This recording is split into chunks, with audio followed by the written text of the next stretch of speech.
Ma fille de 6 ans et moi dînions dans un centre d'hébergement pour famille quand une berline noire est entrée sur le parking, une femme âgée en est sortie, a regardé par la fenêtre et s'est figée. Elle est entrée et a demandé pourquoi nous n'habitions pas dans notre maison de l'allée des Bouleaux. J'ai cligné des yeux en demandant de quelle maison elle parlait, je n'ai pas élevé la voix. J'ai passé un coup de téléphone et 3 jours plus tard je suis entrée à la fête d'anniversaire de mes parents et le visage de ma mère est devenu livide. Je m'appelle Chloé Lambert, j'ai 29 ans, je suis professeure des écoles en classe de CE1 et mère célibataire. Et voici l'histoire de la façon dont mes propres parents m'ont volé une maison et ont encaissé les loyers pendant 2 ans pendant que ma fille et moi dormions sur un lit de camp dans un foyer. La semaine où j'ai perdu mon appartement et où tout ce que je pensais savoir sur ma famille a commencé à s'effondrer, la lettre est arrivée un mardi. Je m'en souviens parce que les mardis étaient les jours de bibliothèque pour Léa et elle rentrait avec son sac à dos rempli d'albums qu'elle avait hâte de me montrer, cet après-midi-là alors qu'elle les étalait sur la table de la cuisine de notre petit 2 pièces de la rue de la République. J'étais debout devant le comptoir en train de lire un avis d'expulsion sous 30 jours, l'immeuble avait été vendu, nouveau propriétaire, tous les locataires devaient partir avant le 15 février. Je l'ai lu 3 fois puis je l'ai plié et glissé dans la pochette en plastique transparente où je gardais nos documents importants et je me suis assise à côté de Léa en demandant lequel on lisait en premier ce soir. Elle a brandi un livre sur un ours qui construisait une maison dans les bois. Bien sûr, cette nuit-là après qu'elle se soit endormie j'ai fait les comptes au dos d'un ticket de caisse, premier mois, dernier mois, caution, il me fallait au moins 4 000 € pour n'importe quoi dans les environs de Nantes qui ne m'éloignerait pas de l'école de Léa.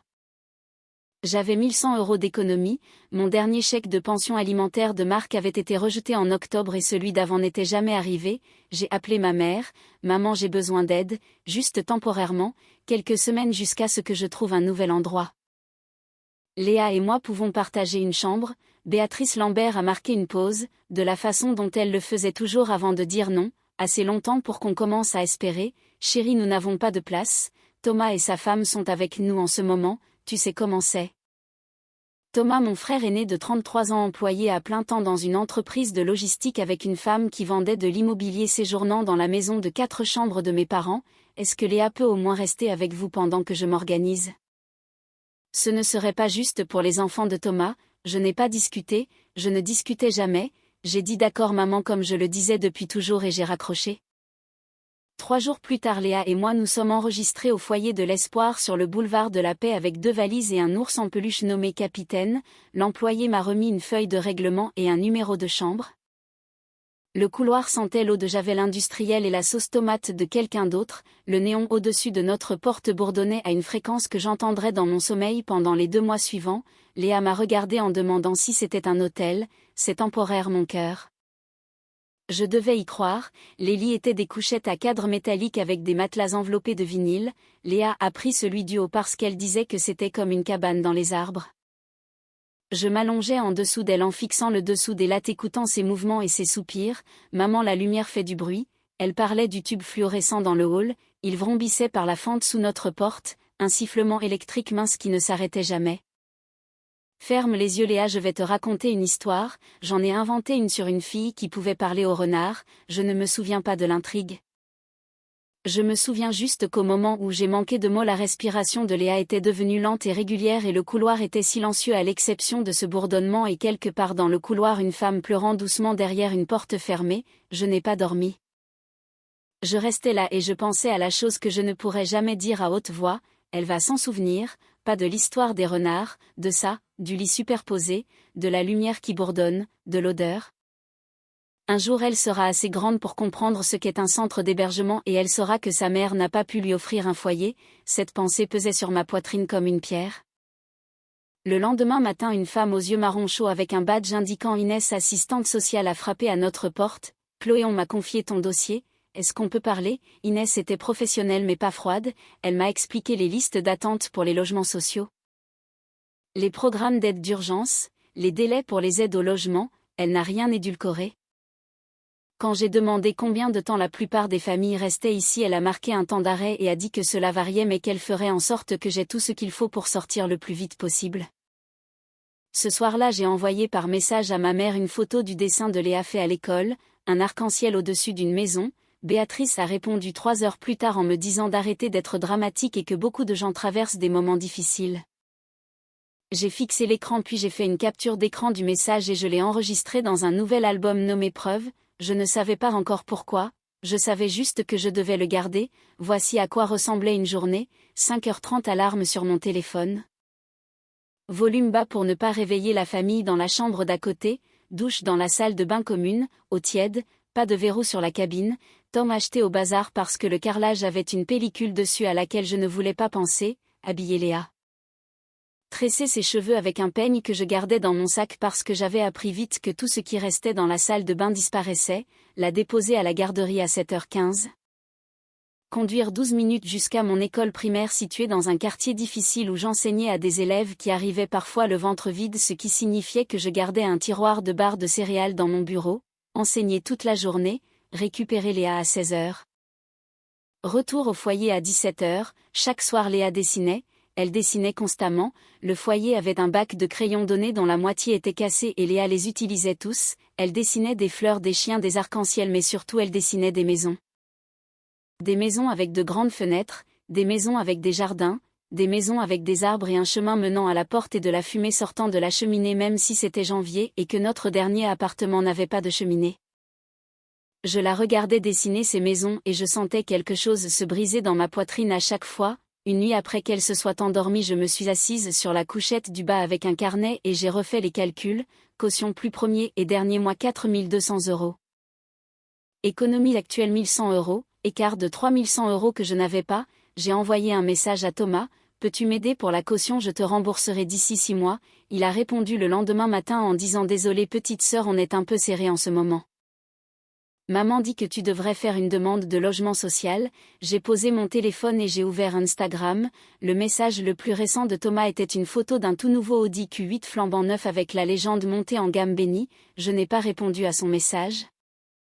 J'ai pris une capture d'écran de la publication, je l'ai ajoutée à l'album Preuve et je suis allée lire l'histoire du soir à Léa. Ma mère est venue au foyer 3 semaines après notre installation, elle a apporté un sac en plastique de vêtements d'occasion des enfants de Thomas. Des chemises avec des taches sur les cols, des jeans avec les genoux effilochés et un sourire assez large pour que le personnel de la réception le voie. Je suis la grand-mère de Léa, a-t-elle dit à la coordinatrice en signant le registre des visiteurs de son écriture cursive bouclée.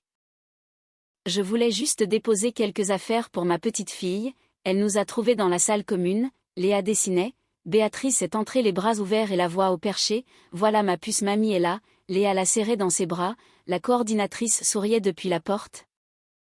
J'ai regardé Béatrice jouer la chaleur humaine comme une femme qui s'était exercée dans sa voiture, quand la coordinatrice est partie le sourire de Béatrice s'est aminci, Chloé nous devons parler, elle s'est assise en face de moi son sac à main sur les genoux et a baissé la voix. J'ai réfléchi et si cette situation perdure, le foyer, l'instabilité, je pourrais avoir besoin de parler au juge des arrangements de vie de Léa, mon sang s'est glacé, elle parlait de la tutelle complémentaire. Quand Marc et moi avons divorcé, le juge des affaires familiales avait nommé Béatrice comme tuteur complémentaire temporaire pour Léa, une formalité disait-il pendant que je stabilisais mon logement. Cela ne donnait pas la garde à Béatrice mais cela lui donnait une légitimité pour déposer des requêtes et dire que ma fille vivait dans un foyer et que ce n'était pas une place pour un enfant. Je ne te menace pas, a-t-elle dit en ajustant son col, je suis juste inquiète en tant que tutrice légale. Tutrice complémentaire, ai-je rectifié, c'est la même chose, ce n'était pas la même chose mais je n'avais pas d'avocat pour expliquer pourquoi. Béatrice s'est levée à embrasser Léa sur le front et a dit assez fort pour le couloir d'être sage avec maman, mamie t'aime beaucoup. Elle a signé le registre en sortant, date le 3 février, heure 16h20, cette nuit-là j'ai commencé un journal manuscrit, date, événement, ce qui a été dit, qui était présent, je n'avais pas de nom pour ce que ma mère faisait, je savais juste que cela devait être écrit. J'ai trouvé un studio rue de Strasbourg, 40 mètres carrés, à un pâté de maison d'une ligne de bus, le propriétaire a dit qu'il le garderait 72 heures si je pouvais verser 2000 €. 2000 € c'était l'écart entre ma fille dessinant des maisons sur le sol d'un foyer et ma fille dormant dans un vrai lit dans une chambre que je pourrais verrouiller derrière nous. J'ai appelé ma mère une dernière fois, maman j'ai trouvé un endroit. J'ai juste besoin de 2000 € pour la caution, je te rembourserai avec mon remboursement d'impôt en mars, c'est dans 6 semaines, Béatrice a poussé ce long soupir théâtral qu'elle perfectionnait depuis que j'avais 12 ans, Chloé ton père et moi avons des revenus fixes. Nous ne les avons tout simplement pas, 2 semaines plus tôt elle avait accidentellement envoyé une photo sur le groupe familial avant de la supprimer, je l'avais vue avant qu'elle disparaisse, Jean-Pierre appuyé contre un nouveau Volkswagen Touareg dans l'allée, souriant, brandissant les clés. Revenu fixe, maman je demande un prépa un cadeau, la réponse est non et franchement c'est peut-être la façon dont Dieu te dit d'être plus responsable, j'ai éloigné le téléphone de mon visage et j'ai pressé mes articulations contre ma bouche, j'ai compté jusqu'à 5 puis je l'ai repris. D'accord maman, j'ai laissé tomber l'appartement, ce soir-là Léa a tiré sur ma manche pendant que j'écrivais dans mon journal, maman quand est-ce qu'on rentre à la maison, bientôt mon cœur, je ne savais plus ce que signifiait bientôt.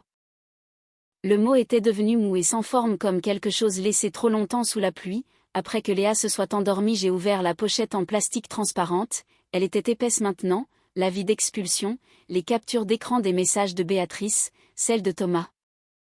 L'entrée du registre des visiteurs, mon journal manuscrit, les reçus de mes fiches de paie, tout cela organisé avec des onglets autocollants que j'avais pris dans le placard à fourniture de l'école, je n'avais pas de plan pour tout ça, j'avais juste un instinct que je ne pouvais pas nommer. Tout gardé, j'ai fermé la pochette et je l'ai glissée sous mon matelas, je pensais être à court d'options, je pensais que c'était ma vie maintenant, le bourdonnement du néon, le matelas en vinyle, le mot temporaire se transformant en ciment dans ma bouche. J'avais tort parce que 3 jours plus tard une berline noire est entrée sur le parking du foyer et tout ce que je croyais sur ma famille a volé en éclats comme une assiette sur un carrelage, c'était un samedi en fin d'après-midi. La salle commune sentait la soupe à la tomate en conserve et la laine mouillée du manteau de quelqu'un séchant sur une chaise, Léa et moi étions à notre table habituelle, elle dessinait. Je faisais semblant de corriger des copies tout en fixant mon solde bancaire sur mon téléphone quand j'ai entendu une portière de voiture se fermer sur le parking, par la fenêtre j'ai vu une Mercedes classe S noire, pas le genre de voiture qui s'arrêtait au foyer de l'espoir. Une femme âgée est sortie, les cheveux blancs coupés courts, un manteau en cachemire couleur chameau, elle bougeait lentement mais avec détermination, elle a atteint l'entrée principale et a regardé à travers la vitre. Ses yeux ont balayé la salle commune passant devant le tableau d'affichage avec ses prospectus pour les banques alimentaires et l'aide juridique, devant la rangée de chaises hautes, devant la femme pliant du linge dans le coin et se sont posés sur moi, elle s'est arrêtée, je me suis arrêtée. Je n'avais pas vu ma grand-mère depuis presque 2 ans, elle était plus mince que dans mes souvenirs, ses cheveux étaient plus courts mais ses yeux bleu-gris vifs, ceux qui ne ratent rien, n'avaient pas changé, elle est entrée, elle a traversé la pièce. Elle a regardé Léa puis moi puis le lit de camp visible par notre porte ouverte puis elle m'a regardé à nouveau, Chloé, sa voix s'est brisée sur la 2e syllabe, « Qu'est-ce que tu fais ici mamie ?» Elle s'est assise, elle a pris mes mains, les siennes tremblaient.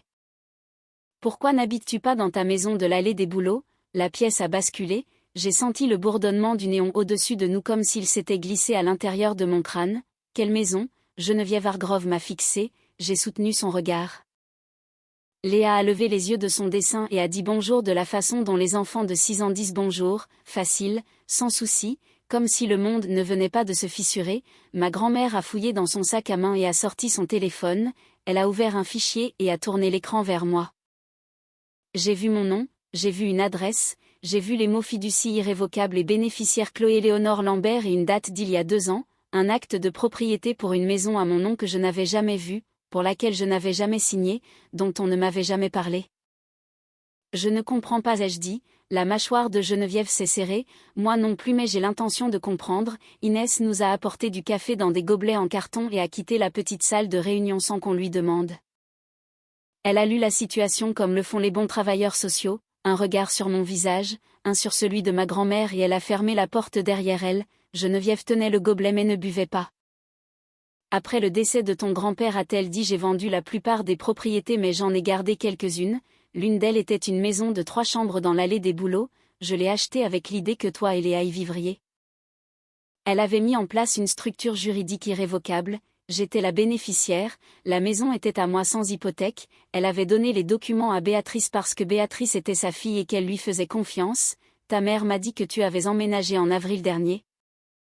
Elle m'a envoyé des photos de la cuisine en disant que tu avais accroché de nouveaux rideaux, ma mère ne m'avait jamais donné de rideaux, ma mère ne m'avait jamais donné d'adresse, elle m'a dit que tu étais heureuse que Léa aimait le jardin, j'ai senti mon pouls dans mes dents.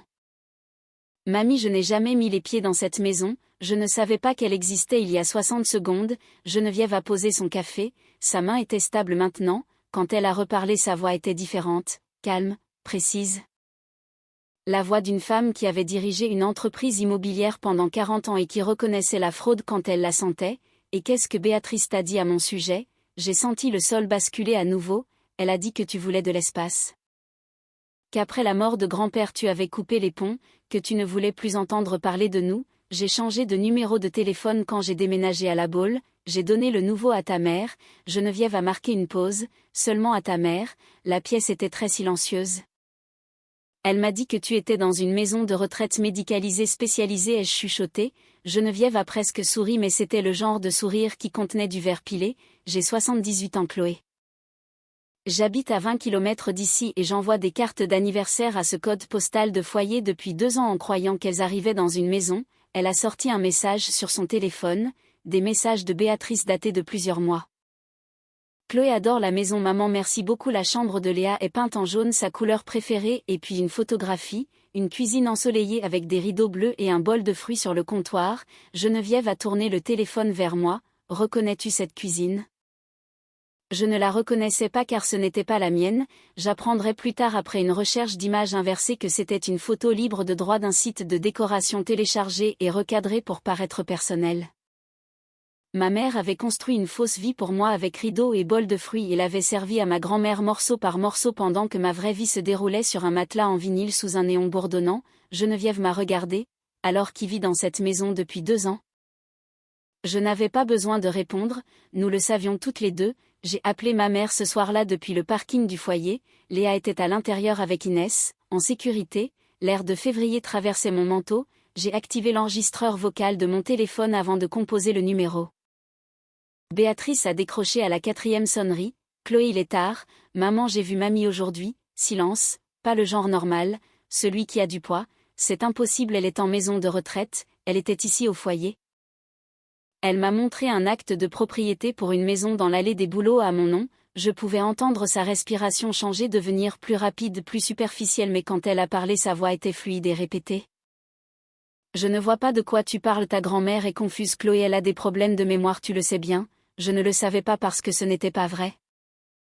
Geneviève Hargrove avait cité des dates, des montants et des termes de bail de mémoire moins de 3 heures auparavant sans hésiter une seule fois. Maman qui habite dans cette maison. Chloé, je pense que tu as besoin de te calmer, tu es stressée par la situation au foyer, tu ne réfléchis pas clairement. Je réfléchis assez clairement pour lire un acte de propriété. Je vais appeler ta grand-mère et régler ça, ne fait rien, d'y réfléchir. Sa voix est descendue d'un ton.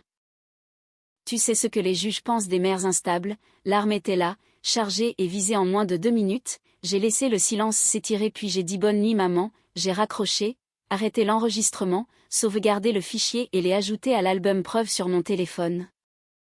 Je suis restée sur le parking pendant un long moment, ma respiration faisait des nuages dans l'air froid.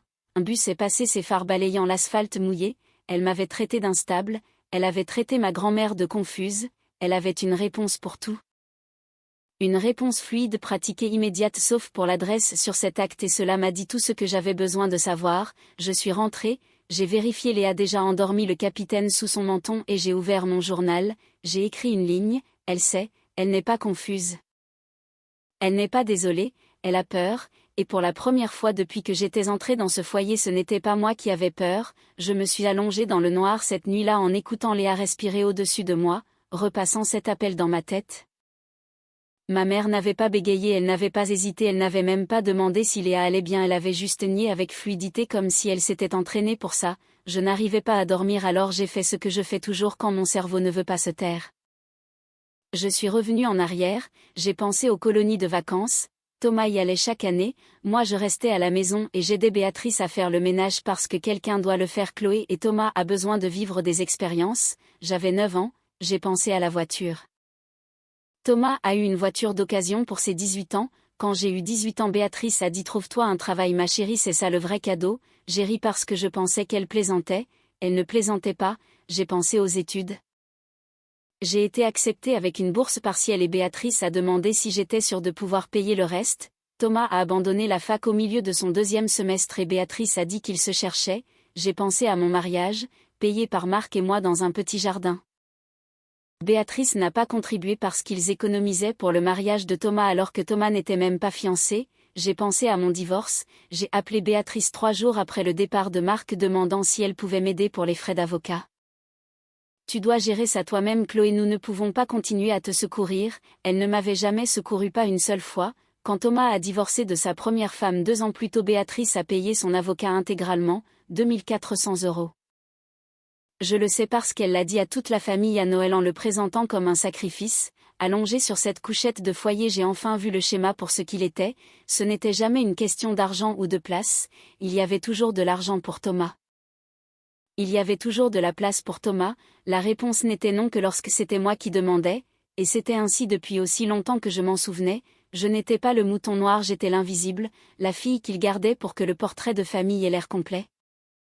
Le lendemain matin, Geneviève a appelé et m'a demandé de venir chez elle à la Baule. Inès a proposé de rester avec Léa au foyer, je pense qu'elle voyait quelque chose changer dans mon regard et voulait s'assurer que j'avais de l'espace pour ça.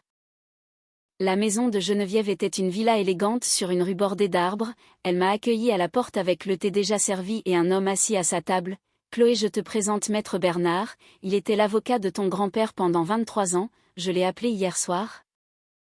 Maître Bernard avait la soixantaine, barbu et calme, il m'a serré la main et a ouvert un dossier en cuir.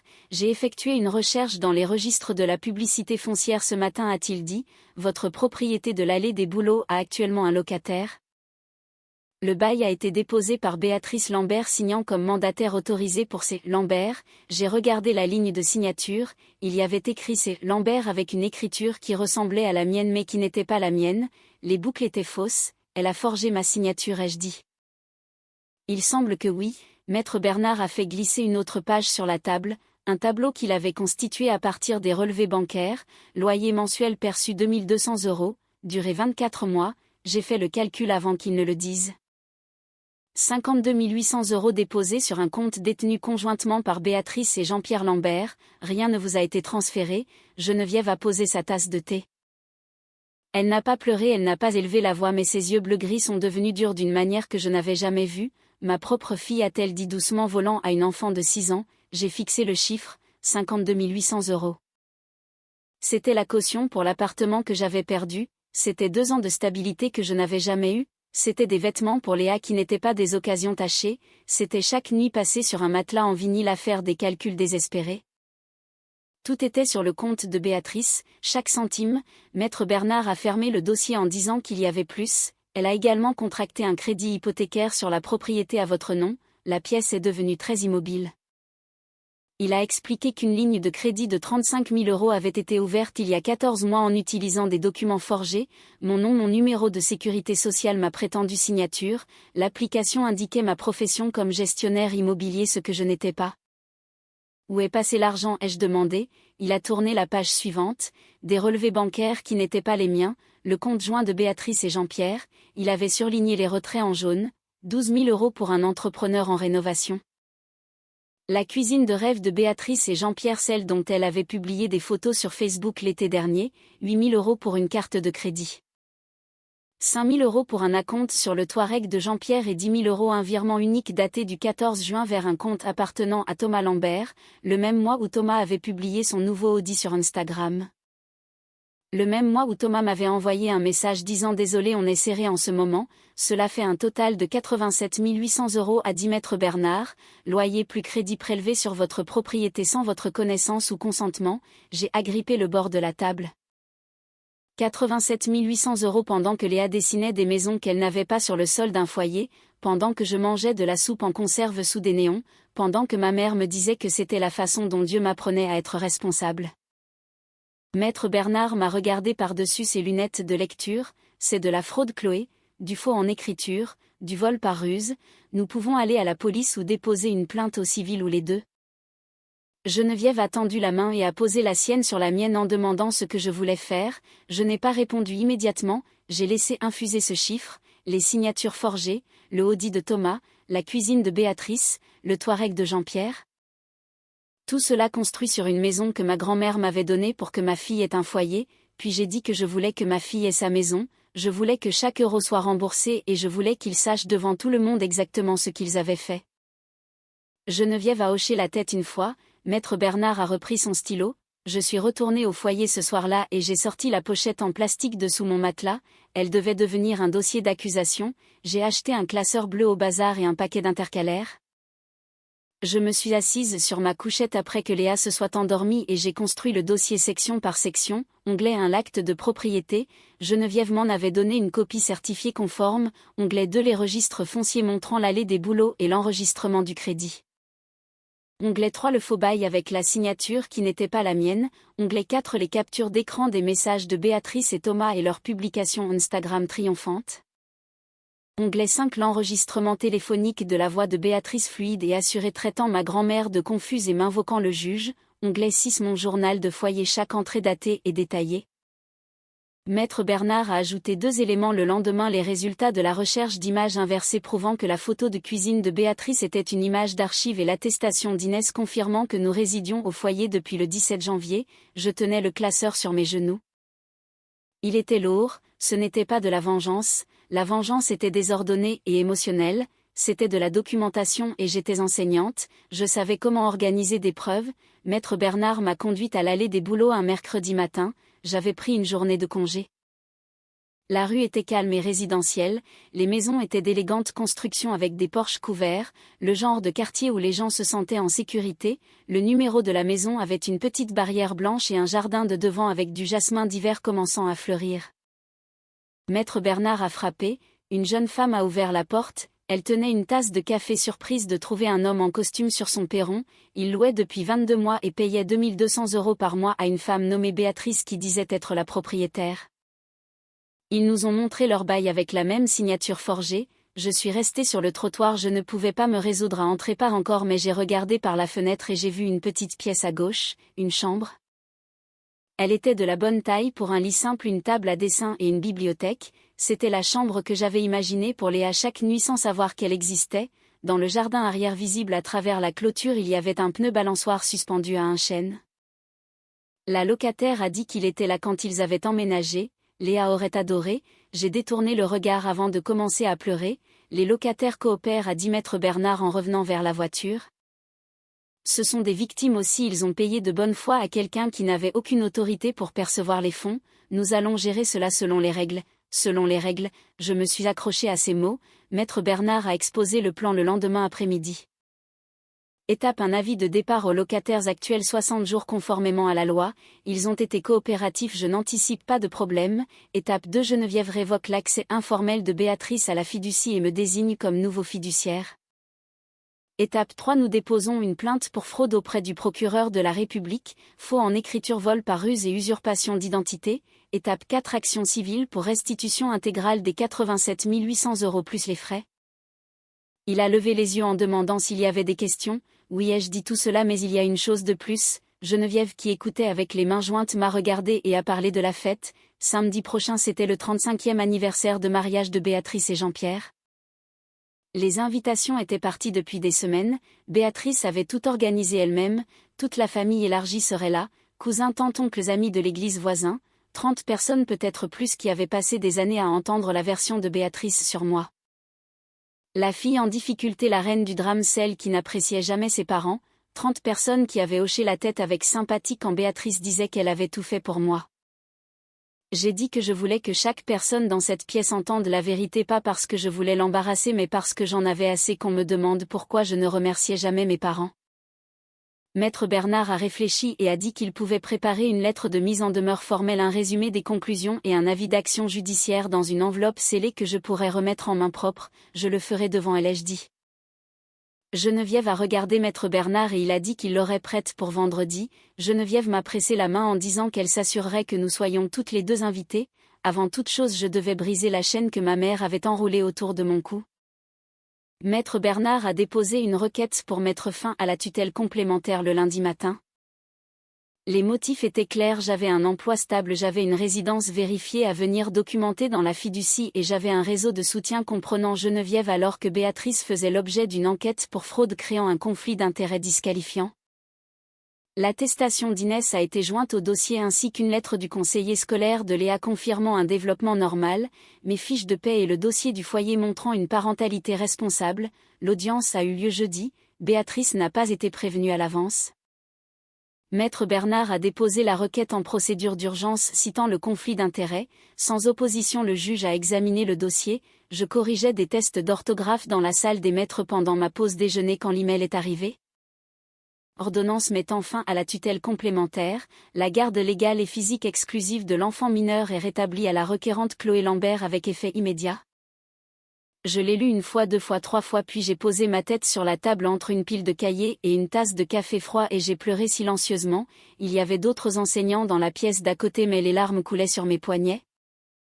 Pendant plus d'1 an j'avais marché sur des œufs autour de ma mère parce qu'elle tenait cette tutelle comme une grenade dégoupillée, plus maintenant. J'ai essuyé mon visage avant que la cloche ne sonne, j'ai lavé mes mains et je suis retournée dans ma classe enseigner la division à 22 enfants de 7 ans. Ce soir-là, Maître Bernard m'a envoyé la version finale de la lettre recommandée. 4 pages de résumé de fraude, d'exigence de restitution et d'avis de poursuite judiciaire. Je l'ai tenue dans mes mains, elle ne pesait presque rien, elle allait peser beaucoup plus lourd samedi. Geneviève est venue au foyer le vendredi. Elle a signé le registre exactement comme Béatrice l'avait fait, mais cette fois la visite était réelle. Léa était timide au début, elle se cachait derrière ma jambe. Geneviève ne l'a pas forcée, elle s'est assise à la table de la salle commune et a sorti une boîte en bois poli. 48 crayons de couleur, pas des crayons de cire, des crayons de qualité avec des pigments riches qui ne cassaient pas. J'ai entendu dire que tu aimais dessiner, a dit Geneviève en posant la boîte sur la table. Peux-tu me montrer ? Les yeux de Léa se sont agrandis, elle s'est assise en face de Geneviève et a passé ses doigts sur les crayons comme si elle n'était pas sûre d'avoir le droit de les toucher. Ils sont à toi, a dit Geneviève. Léa a choisi un violet puis un vert puis elle a commencé à dessiner avec assurance. Elle a dessiné une maison bien sûr, elle avait une grande fenêtre, un chemin et dans le jardin un cercle suspendu à une branche, une balançoire. Geneviève m'a regardé, ses yeux étaient humides mais elle n'a pas laissé les larmes tomber devant Léa. C'est la maison où je veux habiter, a dit Léa en brandissant son dessin. Geneviève l'a étudié longtemps puis a dit doucement, sais-tu quelque chose Léa, tu as déjà une maison et nous allons t'y emmener, je te le promets. Léa m'a regardé, j'ai hoché la tête en disant que mamie tenait ses promesses. Geneviève s'est penchée vers moi pendant que Léa retournait à son dessin en murmurant qu'elle avait perdu 2 ans avec elle et qu'elle n'en perdrait pas un jour de plus. J'ai plié le dessin de Léa avec soin et je l'ai mis dans le classeur bleu derrière le dernier onglet. Il n'avait rien à voir avec les actes de propriété ou les signatures forgées mais il y avait sa place plus que tout le reste, c'était la raison de tout ça. Samedi matin, jour de la fête, Léa a fait la grasse matinée. J'étais réveillée depuis 4 heures du matin assise sur le bord de ma couchette dans l'obscurité bleutée vérifiant le classeur une dernière fois, ordonnance du tribunal OK, lettre recommandée OK, acte de propriété OK, capture d'écran imprimée OK, enregistrement téléphonique OK. Tout était en ordre, organisé comme mes plans de cours, car si j'avais appris une chose en enseignant, c'est que si ce n'est pas écrit ça n'existe pas. Inès est passée à la chambre à 7 heures, elle n'était pas de service mais s'était portée volontaire pour garder Léa ce soir. Elle emmènerait Léa chez Geneviève avant que la fête ne commence. Léa ne serait pas à ce dîner d'anniversaire, j'y avais veillé. Ça va, a demandé Inès. Je suis terrifiée, ai-je répondu. Tant mieux, ça veut dire que tu tiens assez à ce que ce soit bien fait. J'ai essayé ma tenue dans la salle de bain commune, un chemisier blanc, une veste sombre prêtée par Inès un peu trop large aux épaules, pas de bijoux, pas de maquillage sauf le rouge à lèvres trouvé au fond de mon sac. Je me suis regardée dans le miroir au-dessus du lavabo. Une femme dans des vêtements empruntés debout dans la salle de bain d'un foyer, le néon bourdonnait au-dessus de moi. Demain, me suis-je dit, je n'entendrai plus ce bruit, Léa et moi serions ailleurs. J'ai mis le classeur dans mon sac, j'ai fermé la fermeture éclair et je suis retournée dans ma chambre. Léa était réveillée assise sur sa couchette. Où vas-tu maman? Voir de la famille, mon cœur. Inès va t'emmener chez mamie ce soir, vous allez faire une soirée pyjama. Son visage s'est éclairé. Je peux apporter mes crayons, bien sûr. J'ai embrassé son front, elle sentait le shampoing à la noix de coco car c'était la seule chose sur laquelle je refusais de faire des compromis. Ma fille sentirait toujours bon. J'ai pris mon sac, mes mains tremblaient mais ma tête était claire. Le message de ma cousine Rachel est arrivé à 14 heures pendant que je tressais les cheveux de Léa. Elle me prévenait que ma mère racontait à tout le monde à l'église que j'avais des problèmes de santé mentale et qu'elle me soutenait financièrement depuis des mois mais que je la repoussais. Les gens y croyaient dur comme fer, je n'étais pas surprise, c'était le manuel de Béatrice, l'attaque préventive. Au moment où j'entrerais à cette fête, 30 personnes croiraient déjà que j'étais ingrate et instable.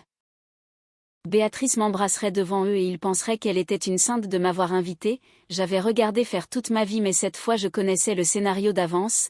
J'ai répondu à Rachel que j'allais bien et lui ai demandé si elle venait ce soir. Elle a dit oui. J'ai appelé Maître Bernard, il a confirmé que tout était prêt. J'ai appelé Geneviève, elle arriverait séparément, son chauffeur l'amènerait à 18h30, elle n'avait pas dit à Béatrice qu'elle venait. L'invitation était passée par Thomas à qui Geneviève avait dit qu'elle voulait faire une surprise. Thomas avait apparemment trouvé ça adorable. Inès était déjà au foyer prête à emmener Léa.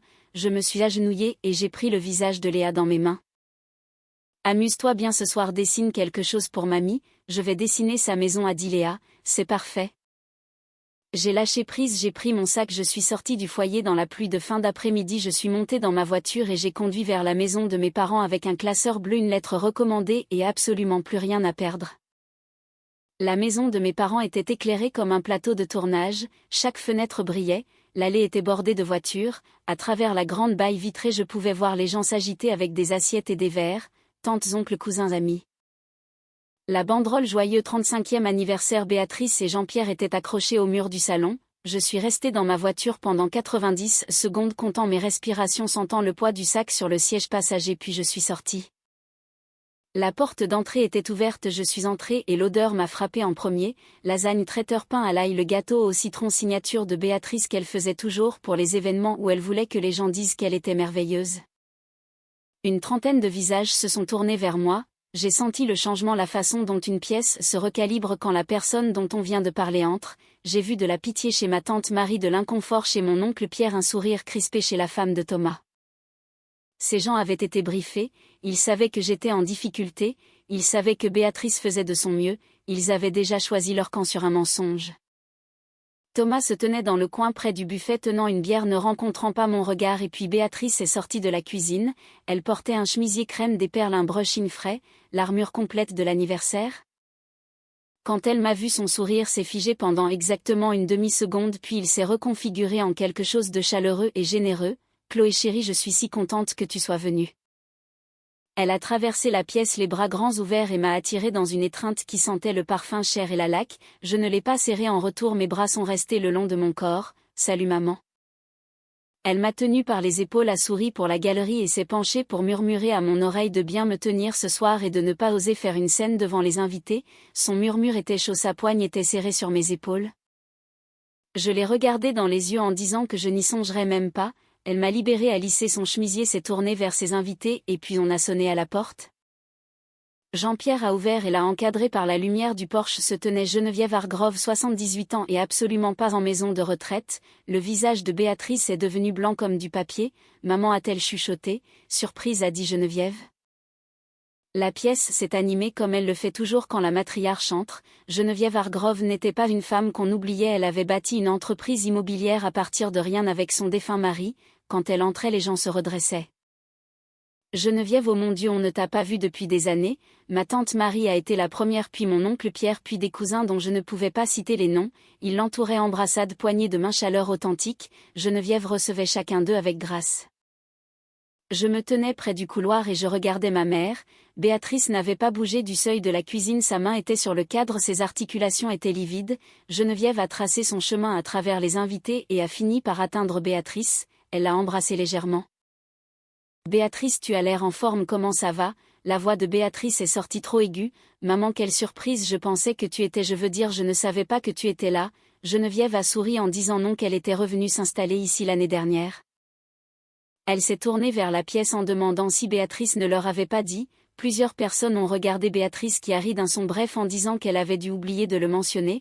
Geneviève a accepté un verre d'eau de Jean-Pierre qui avait l'air de vouloir s'enterrer sous terre. Elle s'est installée dans un fauteuil près du buffet et la pièce s'est apaisée autour d'elle, puis sur le ton de quelqu'un faisant une conversation agréable, Geneviève a demandé si l'un d'entre eux était allé dans la maison de Chloé dans l'allée des Bouleaux, celle qu'elle lui avait donnée. Le silence s'est fait, un silence confus, le genre de silence où les gens se regardent pour confirmer ce qu'ils viennent d'entendre. Béatrice a traversé la pièce rapidement. Maman, ne parlons pas d'immobilier maintenant, c'est une fête. Geneviève a pris une gorgée d'eau. Bien sûr, je supposais juste que tout le monde savait. Je l'ai acheté pour Chloé et Léa il y a 2 ans, 3 chambres, une rue charmante. Elle m'a regardé à l'autre bout de la pièce. Chloé, est-ce que tu t'y plais? Chaque paire d'yeux dans la pièce s'est tourné vers moi, puis vers Béatrice, puis de nouveau vers moi. Je n'ai rien dit, je n'en avais pas besoin, le silence faisait mon travail pour moi. Le cou de Béatrice est devenu rouge vif au-dessus de son col, se propageant comme une tache.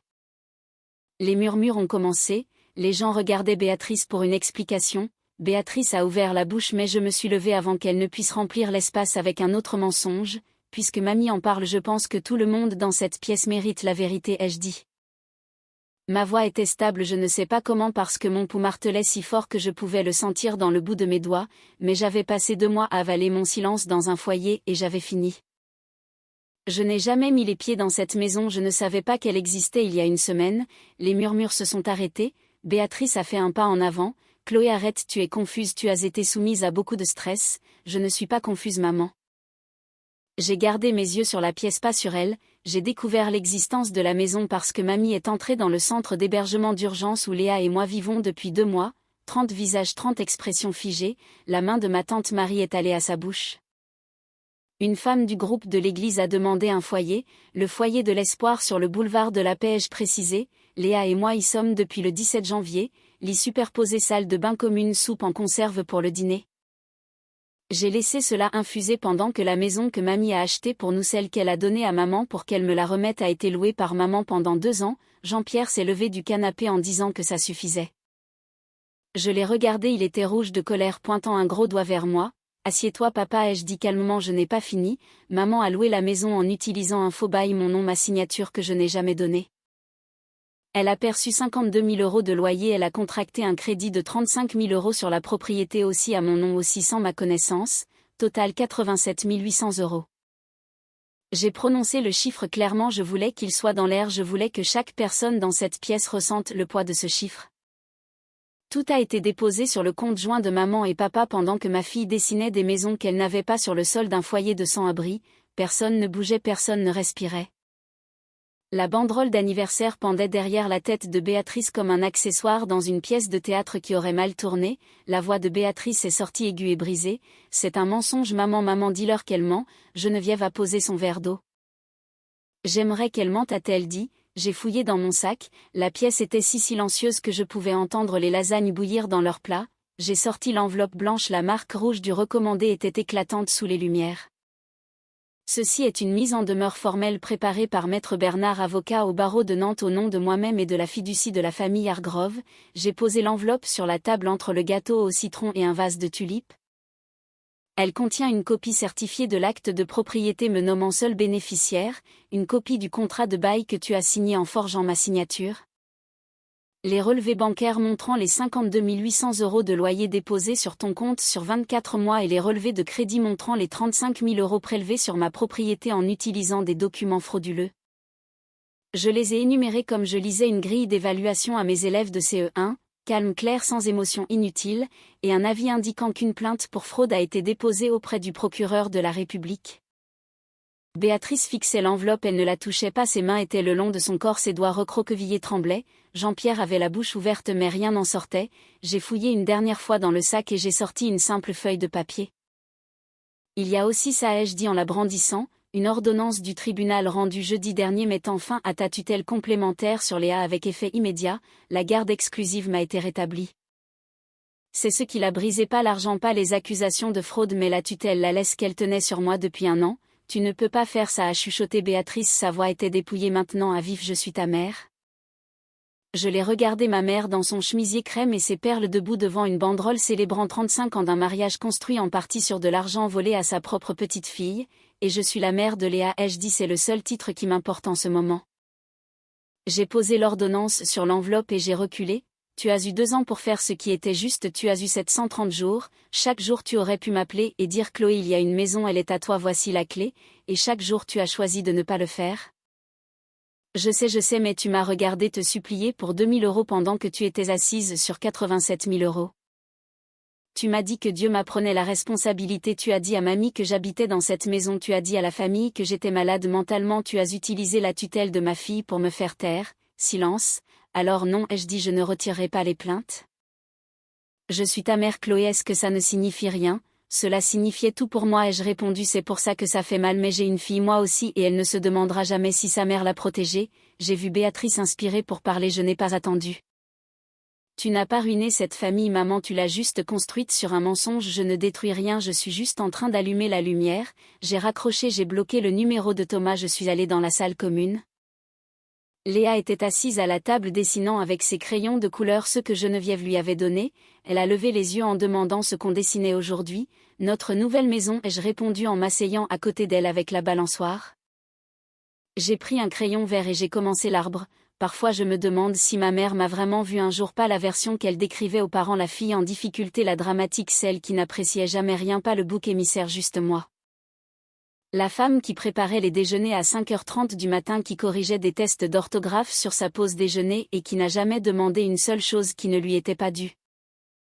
Pensez-vous que les gens comme elle changent vraiment, ou est-ce qu'ils trouvent juste quelqu'un d'autre à contrôler? Honnêtement, je ne sais pas, mais je sais ce que j'ai choisi. Dites-moi ce que vous en pensez, laissez un commentaire. 4 semaines après la fête d'anniversaire, l'avocat de Béatrice et Jean-Pierre a appelé Maître Bernard pour dire le mot accord. Maître Bernard m'a expliqué les termes au téléphone pendant que j'étais assise sur le parking de l'école pendant ma période de préparation. Restitution de 52 800 € de loyer détourné à rembourser sur 36 mois par mensualité de 1 467 € directement sur un compte géré par la fiducie, premier paiement dû dans 30 jours. Concernant le crédit hypothécaire, Béatrice et Jean-Pierre devaient rembourser le solde de 35 000 € à la banque intégralement sous 90 jours, le défaut de paiement déclencherait la plainte pénale de la banque. Thomas devait rendre les 10 000 € sur 12 mois sans exception. Le procureur a accepté de réduire la charge de faux en écriture de crime à délit sous réserve du respect total de la restitution et de 3 ans de mise à l'épreuve. Toute mensualité manquée réactiverait la charge criminelle. Interdiction de contact. Béatrice et Jean-Pierre avaient interdiction de me contacter ou de contacter Léa par quelque moyen que ce soit. Toute violation entraînerait une arrestation. Maître Bernard a lu la clause finale. Les défendeurs reconnaissent l'entière responsabilité des actes décrits et renoncent à toute réclamation future sur la propriété de l'allée des Bouleaux. Est-ce que tu acceptes, a-t-il demandé. J'ai regardé à travers le pare-brise le bâtiment de l'école. À travers la fenêtre du 2e étage, je pouvais voir ma salle de classe, celle avec la frise alphabétique et le tiroir de barres de céréales et le coin lecture où je m'asseyais avec 22 enfants chaque après-midi. Oui, ai-je dit j'accepte. Jean-Pierre a vendu le Touareg la semaine suivante. Béatrice a été licenciée du cabinet dentaire où elle travaillait, le responsable ayant cité une conduite incompatible avec leurs valeurs. Après que l'affaire soit devenue publique, les locataires de l'allée des Bouleaux ont déménagé le 29 mars, un jour avant la date limite. Ils avaient récupéré leur caution grâce à Geneviève. Maître Bernard m'a appelé ce soir-là. La maison est vide, elle est à toi. J'ai signé les papiers le lendemain matin, une confirmation de distribution de fiducie, un nouvel acte, une clé, une seule clé argentée chaude dans ma main. La justice n'était pas une sensation de plaisir, ce n'était pas censé l'être, c'était juste un sentiment de rectitude, et pour la première fois en plus de 2 ans, quelque chose dans ma vie sonnait exactement juste. Le 1er avril, ce n'était pas une blague, pas un rêve. La pluie de Nantes douce, le genre qui ressemble à quelqu'un qui chuinte un bébé. Les bouleaux le long de la rue s'étaient garnis depuis la dernière fois que je m'étais tenue sur ce trottoir. J'ai tourné la clé, la porte s'est ouverte sur un petit hall avec un plancher en bois et un crochet pour les manteaux, au-delà un salon avec des bibliothèques intégrées et une fenêtre qui donnait sur la rue. La cuisine était à droite, plus petite que la photo d'archives de Béatrice, mais réelle. Ma cuisine, mon comptoir, ma fenêtre au-dessus de l'évier regardant le chêne dans le jardin arrière. Léa m'a dépassée et s'est arrêtée au milieu du salon, elle a tourné sur elle-même lentement, absorbant tout. Les hauts plafonds, la cheminée, la lumière, puis elle a vu le jardin arrière à travers la baie vitrée. Maman, il y a une balançoire. Elle a couru, je l'ai laissé faire. Inès est arrivée 20 minutes plus tard avec les cartons du foyer, il n'y en avait pas beaucoup, 3 valises, un sac de fournitures d'art de Léa, le capitaine, l'ours, le classeur bleu que j'ai posé sur le comptoir de la cuisine en décidant de le garder pour toujours. Geneviève est venue après son chauffeur portant une boîte d'essentiels de cuisine, des casseroles, des assiettes, des torchons, une bouilloire. Elle a posé un petit vase de jonquilles fraîches sur le comptoir et n'a rien dit, elle n'en avait pas besoin.